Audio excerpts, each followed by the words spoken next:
Hi everybody, this is Arun. Welcome to the channel. Today I'm starting a new series on Oracle EPM account reconciliation, specifically focused on how to load data into reconciliation compliance module and transaction matching module. So this series of videos, we're going to learn how to load data using pre-formatted data files as well as using data exchange. Before we dive into loading data, we are going to learn how to configure the periods in account reconciliation. Now, if you want to learn account reconciliation in detail, I have a course. You can reach out to me on LinkedIn, or you can reach out to me on the email that is on the screen right now. All right. Okay, let's get started. So I'm logged into account reconciliation. First thing we're going to do is to check out the periods that are configured in the system. So how do you do that? You go to application, you go to periods. You're going to see the periods that are configured in account reconciliation. Now we have December 2023 as the latest period. And in this video, we are going to configure periods all the way from January 2024 to January 2025. Right? We're going to do it in two different ways. One using a bulk import using CSV file, one using manual method, which is creating a period one by one. You'll also notice that the status field is different. You can see the status of December 2023 is pending, and that's what the gray icon displays. If you look at the green icon, that means that period is open. And if you scroll down, you'll see that this period is locked. All right. You'll also notice that we have a period name, we have a start date, we have an end date, and we have a close date. So these are the fields that we need to configure in the application. Okay, so these are all the fields that we need to configure in the application for each of the period. All right, so let's go into configuration and let's learn how to configure the periods. So configuration, and let's go to periods. You can see the calendar icon here. Go to periods. All right. The first thing I'm going to show you is how to import the periods into account reconciliation in bulk. Now you can set it up manually one by one, but that is a less efficient way to do this. So let's learn how to import data in bulk. Now, obviously you need to have the data in a specific format. So how do you find the specific format that you need? The easiest way is to select one of the period and click on export. All right, so and in this pop-up window, you can select the selected period option and then click on export. All right, so it's going to open up it's going to export data into the downloads folder. I'm going to go there and you'll see the periods.csv. Let me open that in Notepad. All right, here you go.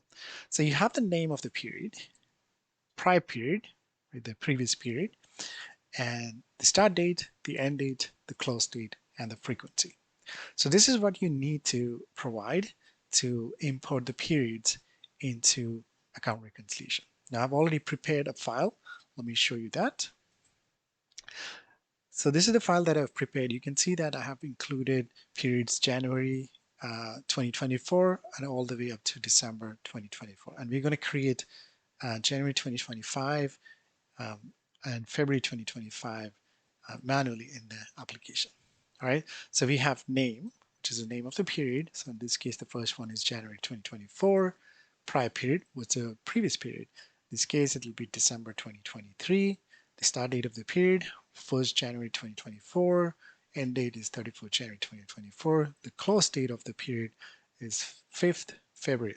Remember, for the period of 1st Jan to 31st Jan, the Jan period, we are doing reconciliation after the end of the period, which is like 31st January. So when do you close? In February. So that's why we have 5th Feb 2024 set up as the close date. Now it can be 5th Feb, 6th Feb, or 7th Feb, whatever that date is, it's depending on your specific organization. And most of the times it's going to be monthly reconciliation, so we have set the frequency to monthly. All right. Now let's go ahead and import this into the application. Going back to the application, you will see an import option here. All right, so let's see how you can import the data using the CSV file. So let's click on the import option here, and let's go and select the file. So in this case, I have period.csv, which was created. Click on open, and you can choose import type as replace, and date format is dd, mm, myy. The file delimiter is comma. So let's click on import and see how it goes. All right, pretty fast, right? So you can see that it has given a message that periods created 12. So click on OK, and you should see periods from January 2024 to December 2024 in the application. So this is how you import the data in bulk using a CSV file. Now let's go ahead and create 2 more periods. So let's go ahead and create a period manually this time. And we're going to create January 2025. All right, so click on the new period icon, and let's do January 2025. And the prior period is going to be December 2024. Start date is going to be 1st January 2025. The last date, the end date is going to be 31st January 2025. The close date is going to be February 5th. And this is monthly, save and close. All right, so we created January 2025. Let's go ahead and create February 2025 as well. So February 2025. Prior period is going to be January 2025. Start date is going to be 1st February. And end date is going to be 28. The close date is going to be March 5th. It's going to be monthly, save and close. All right. As you can see, we were able to create the periods in bulk as well as create the period manually. And so this is how you can um, create the periods. Now, if you have a lot of periods that you want to create, creating it using the bulk method is more efficient. But if it's just 1 or 2 periods, you can obviously create it manually. All right, once the period has been created, we can now go ahead and load the data after changing the status of the period to open.